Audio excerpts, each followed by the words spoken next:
Secret Santa. It was December. Marilyn worked at an accounting firm in New York, and she was super hyped because Christmas was just around the corner. Christmas was her absolute favorite. The whole office was glowing with fairy lights. People were decorating Christmas trees, and Secret Santa gifts were sitting on every desk. On Marilyn's desk too, there was a small black box, wrapped in glossy paper and tied with her favorite purple ribbon. She opened the box. Inside was a small Santa Christmas tree decoration. Normally, Marilyn loved tiny Santa decorations. She always hung them on her Christmas tree at home. But this one? Something was off. It wasn't new.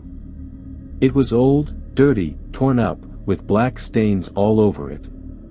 One of the Santa's arms was broken, the paint on its face was peeling off, and instead of eyes, there were just two creepy white dots.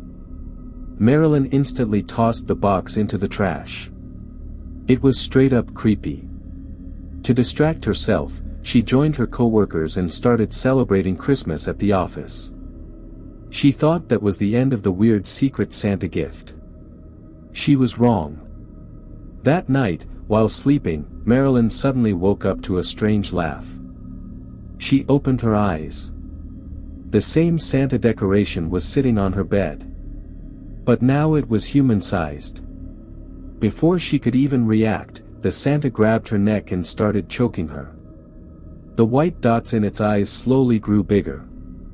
And worms started crawling out, spreading all over her body. The Santa burst out laughing and said, "Make sure you open the second gift tomorrow." Suddenly, Marilyn woke up. Morning light. Nothing in the room. She told herself it was just a nightmare. A really messed up one. Later that day at work, there was another gift on her desk. She opened the box. Inside was a bracelet. Braided with human hair. Brown strands. Light curls. It looked disturbingly real. In the center was a small metal heart, and scratched on the back were the words, "I am right here." Marilyn almost threw up. Her co-workers laughed it off, saying someone was probably pranking her.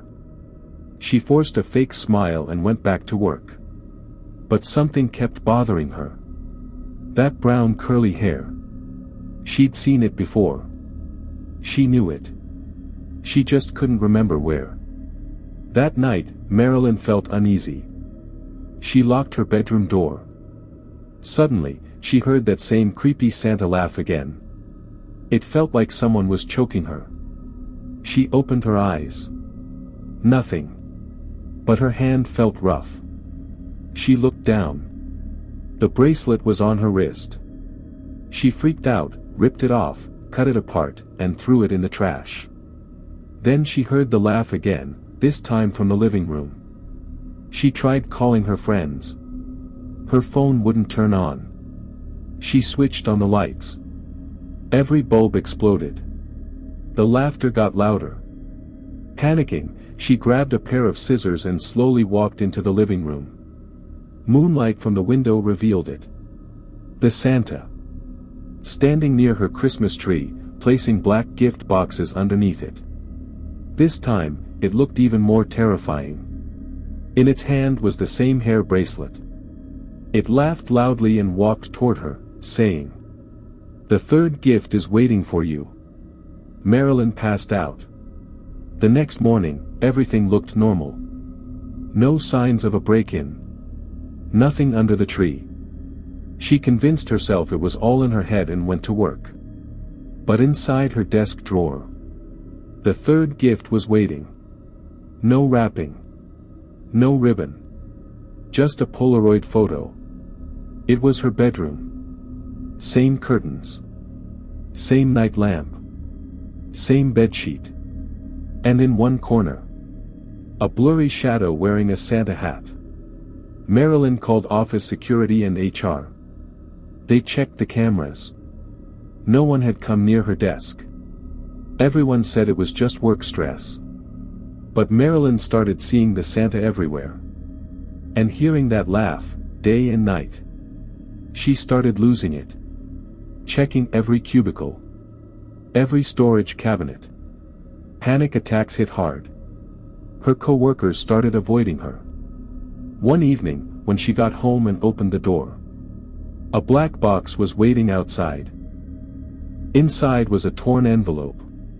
It said, "You broke my heart. Now I'll end everything." At the bottom was a name. Reynold. Reynold was the guy who had a crush on Marilyn. When she once complimented his brown curly hair, he took it seriously. The very next day, he gave her a secret Santa gift. A love letter and an engagement ring.